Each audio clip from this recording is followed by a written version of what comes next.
Didn't pick one of his personal lawyers for attorney general, but he may have the next best thing. Former Florida Attorney General Pam Bondi is a fierce ally who has promised, quote, the prosecutors will be prosecuted and the investigators will be investigated. But only, quote, the bad ones who prosecuted, well, you guessed it, Donald Trump. Frank Figliuzzi is back with us. So, Frank, let's take it in two parts. You've got both the ways in which Pam Bondi could potentially shield a President Trump, and then you also have this element of retribution. We talked a little bit about what you're hearing from folks at the FBI, the possibility of brain drain as it relates to their future leadership.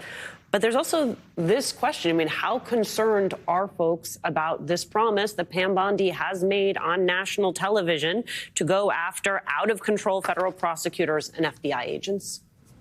Yeah, look, I don't know if it gets much more disturbing than this when we're talking about the role of attorney general. If you're attorney general or any lawyer within the Department of Justice, you have one client, and that is the American people. It is not the guy occupying the Oval Office. And so for her to come out of the chute immediately and say, yes, I'm going to be pursuing the President Trump's enemies and prosecuting prosecutors and investigating investigators, tells us where she's coming from. She had a crack here. She had a window of saying, hey, I'm actually a serious attorney. I'm going to take the job seriously.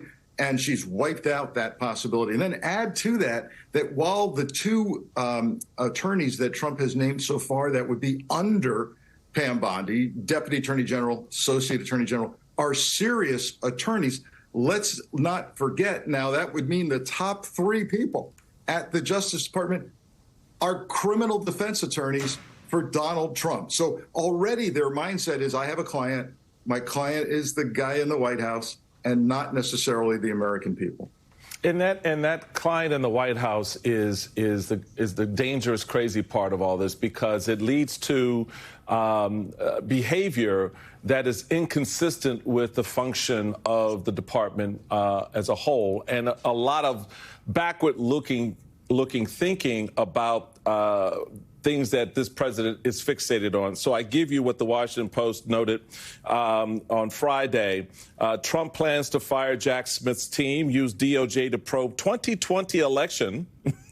Trump is also planning to assemble investigative teams within the Justice Department to hunt for evidence in battleground states that fraud tainted the 2020 election, one of the people said. So to your point, Frank, his lawyers are there to validate for him his deranged thinking about the 2020 election, that the entire system was put upon against him.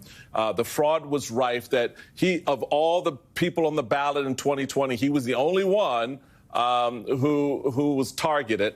That use of the department is also something that's going to be very, very problematic, because it's going to distract from the necessary work it has to do real time otherwise.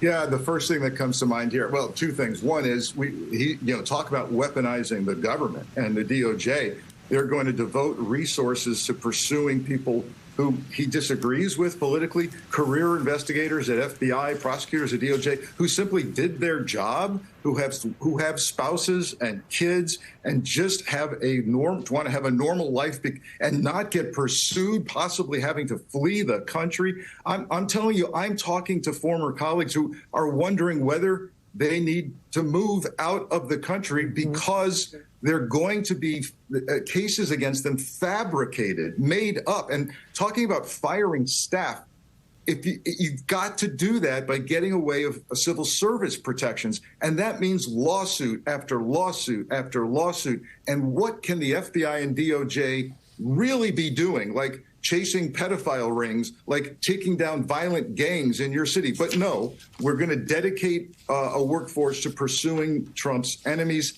It's going to come to an impasse, and it's going to be in the courts forever. Hypocrisy especially stark for those who campaigned on public safety. Frank Figliuzzi, as always, thank you so much for taking the time to be with us.